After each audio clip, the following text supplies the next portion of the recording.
Voilà, il est 12h15 à Tel Aviv. Merci d'être avec nous. Autre titre de l'actualité, il y aura un avant et un après. Cologne, en Allemagne, les agressions de nombreuses femmes lors de la nuit de la Saint-Sylvestre ont provoqué un choc profond et durable dans tout le pays. Et on craint désormais une déferlante d'agressions xénophobes. Sur ces images, une manifestation du mouvement d'extrême droite Pegida. Les explications de Lise Barenbaum. La quasi-totalité des suspects sont d'origine étrangère. C'est ce qu'ont révélé les autorités allemandes. 14 des 19 suspects identifiés à ce jour sont originaires du Maroc et d'Algérie. 4 d'entre eux ont été placés en détention provisoire suite aux agressions qui se sont déroulées dans la nuit du 31 décembre. Pour le ministre de la Justice, ces violences seraient vraisemblablement coordonnées et planifiées. Quand une telle horde se rassemble pour enfreindre la loi, cela paraît sous une forme ou une autre planifiée. Personne ne me fera croire que cela n'a pas été coordonné ou préparé. S'agissant du déroulement de la soirée, ce sont près d'1 millier d'hommes d'origine arabe et d'Afrique du Nord qui se seraient rassemblés la nuit de la Saint-Sylvestre devant la gare de Cologne. Selon la police, des heurts éclatent, des agressions notamment sexuelles sont commises avant que la place ne soit évacuée. La foule s'y rassemble de nouveau et de nouvelles violences sont perpétrées. Face à ces révélations, Angela Merkel promet la plus grande fermeté. Le droit à un titre de séjour ou à une procédure de demande d'asile peut être perdu quand des condamnations ont été prononcées, qu'il s'agisse de sursis ou d'emprisonnement.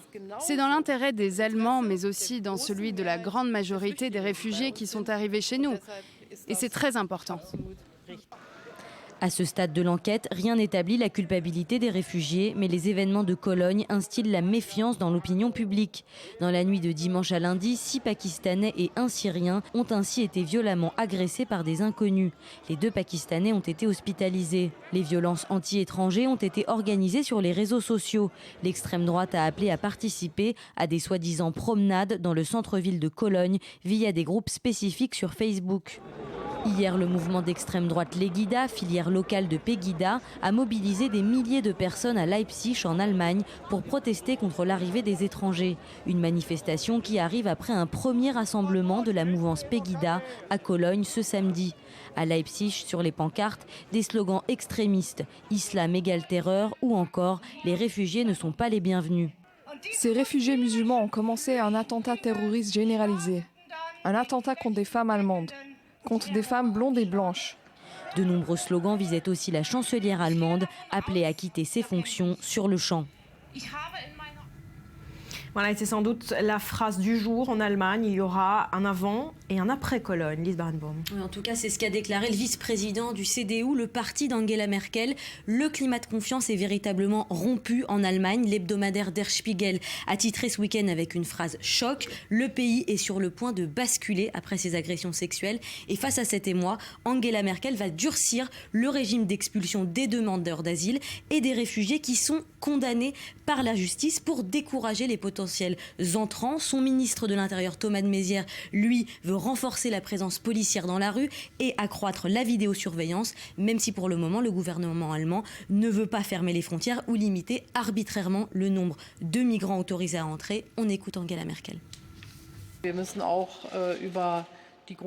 Nous devons aussi sans cesse évoquer les fondements culturels de notre vie en commun en Allemagne. Et il est juste que les citoyens attendent que ces mots soient suivis d'actes.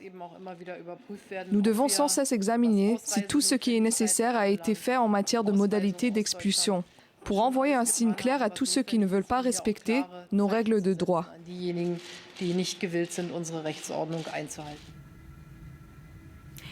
Est-ce qu'on peut parler, Lise, d'une volte-face de la part d'Angela Merkel dans sa politique migratoire qui pourrait d'ailleurs mener à un changement de politique européenne ?